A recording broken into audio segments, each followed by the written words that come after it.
everybody? Hello!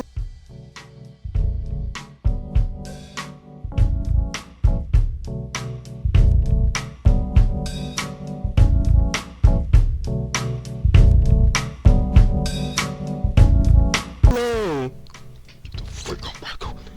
And welcome to this video. I'm trying to use this technique that I forgot what it's called, where you learn something and you try to teach it to somebody else or to a wall. It really helps you keep the information in your freaking head. Let's start with this bad boy. But the thing is, how do you set up?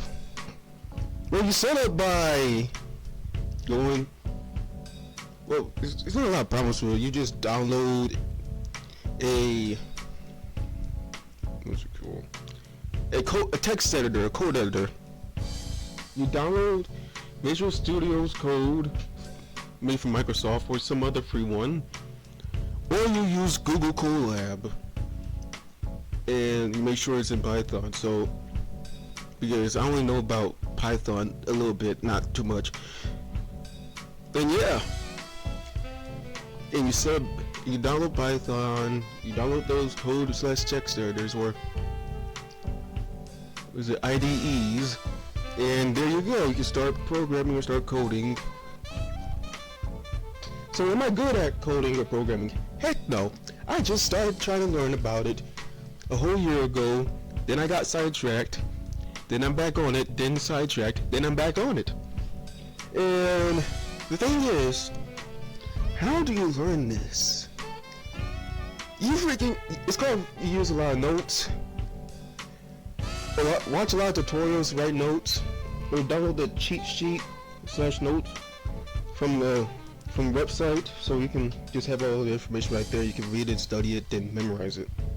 I'm doing this so I can get this in my head and my memory. I don't expect this video to get any views, so this should help me learn.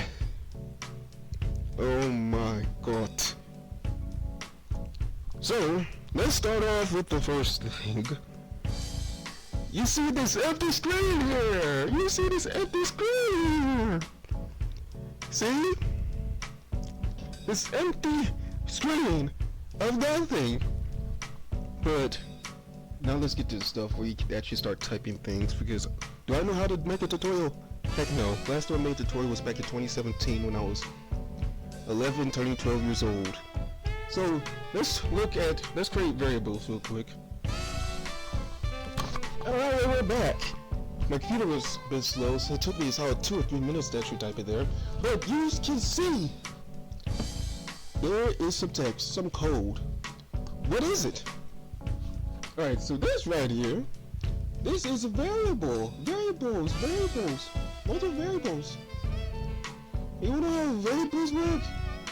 It's pretty much it's a piece of text where you store information inside of it to get it to do something, so you don't have to write all this crap yourself. But that's what it is. They're pretty much just treasure chests. We put information inside of it, put stuff inside of it. And that's what variables are.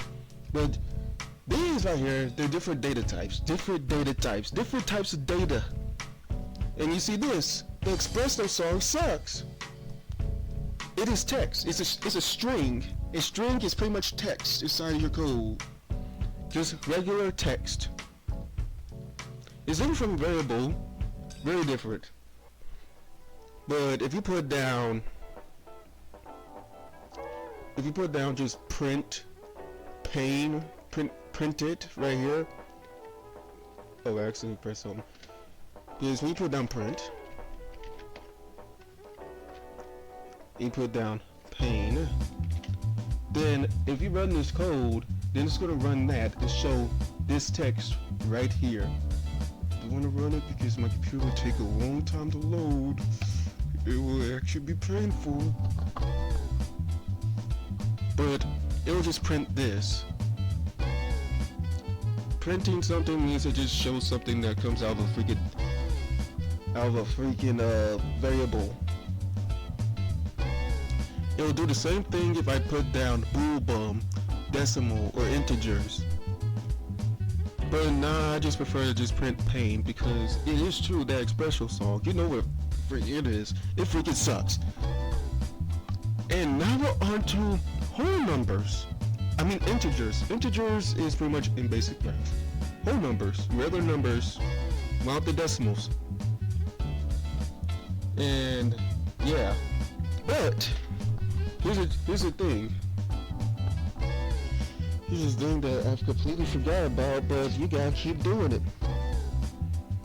So, and there's literally nowhere for me to set this microphone. But if I put down, let's say I've accidentally put down a number or just put a whole number inside of a string text instead of just having it marked as integer. So let's see here, number. Then you turned it into a string. It will show up as text. But let me try an example. Let me see if I can actually get this thing to run my free computer. But it's not going to show up as a number. Well, it is going to show up as a number, but it's just going to show up as a piece of text that you won't be able to do math with it. You won't be able to do anything with it. You gotta be freaking kidding me. Hold up. This computer is trash! This desktop is trash! So, the Visual Studios is moving too slow, so I told you it's gonna take a long time to load. So I'm just gonna move over to Google Colab, but first I gotta fix the freaking the internet. It's this freaking computer's problem. That's why I got a freaking Wi-Fi extender to it because it don't know internet. It don't know anything. It struggles to connect. What? Oh wait, where's the microphone? There it is. There is the microphone. Alright, so we got to paste all this code. After that debacle that took me 20 plus minutes, we finally got this loaded. Darn this freaking garbage computer to all the way to freaking heck. Where was I before I really caved in this computer screen? Oh yeah. You talk about these two variables. So with these variables, it's gonna do something. Hopefully it'll do something.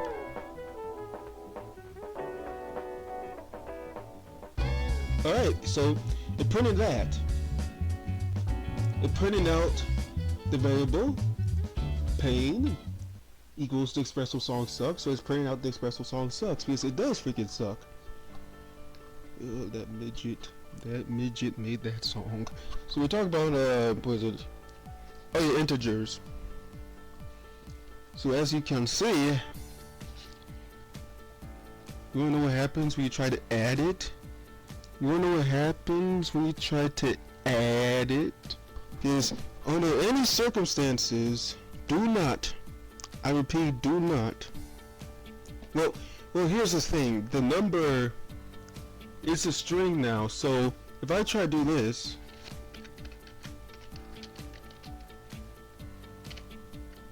so if you try to add that and put down result, because I can't think of any other variable name. If you try to do that, so try to add these two together, num plus num2, you're going to get a error. Boom. Because the string, the number is inside of a string. Strings are, like I said, are texts. It's text. You can't add a whole number with text. It won't work.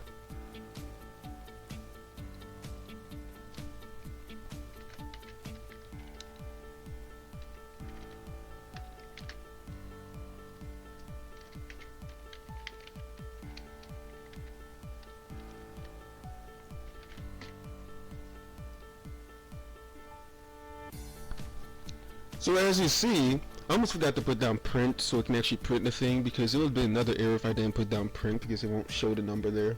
But as you can see, this is the This converts it into an integer. It converts the text into a number.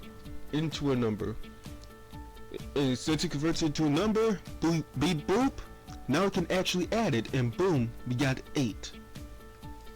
We successfully added it together. So that's just in case you made that mistake, but you can also just do this.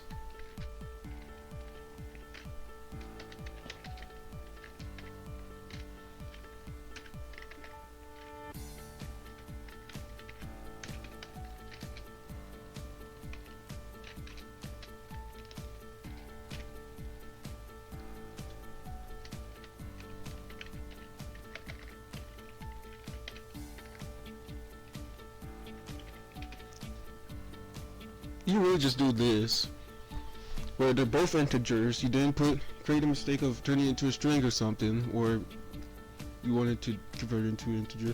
You can just do this, both whole numbers, or you can just convert it into a float. Or you can just convert it to a float, which is just a decimal. That's literally what a that's how you get decimals. It's literally just a float. Float! We all float down here.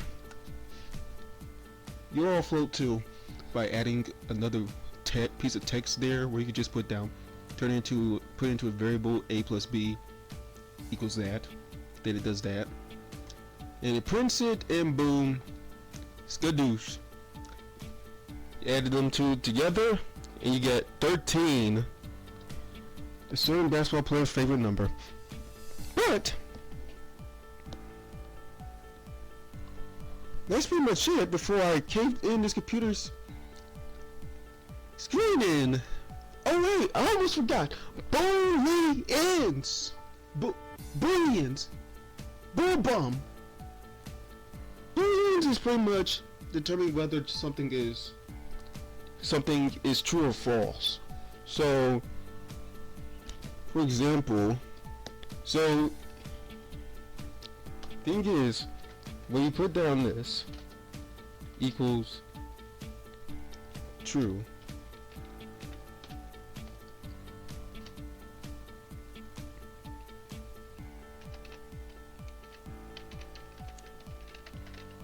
and you put down this is true, and yeah, pretty much you use these in conditionals or while loops, but that's something for another video. Am I getting sidetracked? Absolutely, but you can't just forget about the other beta type that's there. You seriously can't. But thing is, now this is for another video. So if this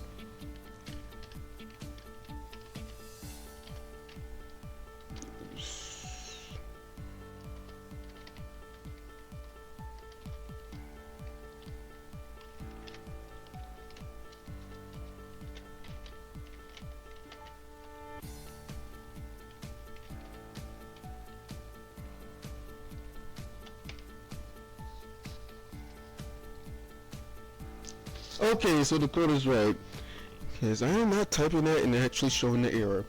It makes me look like I'm dumber than I actually am, but I am actually dumb. But if you turn these into true, then it prints out. This is just a conditional loop. I'll explain that in the next video if there ever is one. Highly doubt it, but probably just gonna create one so I can help myself learn. But if you do this, if these two variables are true, which these are true, print this number, and it printed the number. But if I put down false, the number's gone. It's really gone. There's no more number there.